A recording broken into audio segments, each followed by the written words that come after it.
Hi అండి. పిల్లలతో నా మార్నింగ్ రొటీన్ చూపిస్తాను. ఇది మండే రోజు వ్లాగ్ అనమాట. మండే అంటే ఇంకా పూజ చేసుకున్న తర్వాత నా డే అనేది స్టార్ట్ అవుతుంది. ఇప్పుడు వింటర్ స్టార్ట్ అయింది. వింటర్‌లో ఇక్కడ చలి విపరీతంగా ఉంటుంది కాబట్టి, ఇంకా మార్నింగ్ ఎర్లీగా లేవటం, ఈ విధంగా తలస్నానం చేసి పూజ చేసుకోవడం ఇవన్నీ కూడా కొంచెం కష్టమవుతాయి. బట్ మార్నింగే పూజ చేసుకోవడానికైతే ట్రై చేస్తూ ఉంటాననమాట.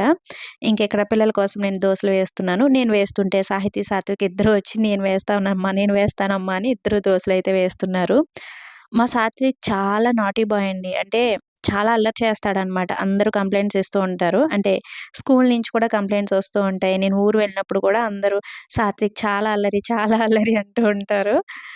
ఆహ్, అంటే వాళ్ళు కంప్లెయింట్స్ ఇచ్చినప్పుడు నేను సాత్విక్‌ని కోప్పడతాను గానీ, తర్వాత నేనే అనుకుంటానండి.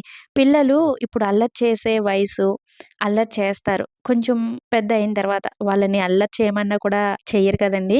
వాళ్ళ వాళ్ళ చదువుల్లో, వాళ్ళ పనుల్లో వాళ్ళు చాలా బిజీ అయిపోతారు. ఇప్పుడు అల్లరి చేసే వయసు అల్లరి చేస్తారులే అని అనుకుంటాననమాట. అల్లరి మరీ శృతి మించితే కంట్రోల్‌లో పెట్టాలి గానీ, ఇప్పుడు అల్లరి చేసే వయసే కాబట్టి, మరీ అల్లరి చేయకుండా వాళ్ళని కంట్రోల్ చేయడం, బయటికి పంపించకుండా ఉండడం అనేది కరెక్ట్ కాదు కదండీ! మీరేమంటారు అనేది కింద కామెంట్ చేయండి. వీడియో నచ్చితే లైక్ చేయడం అస్సలు మర్చిపోవద్దండి.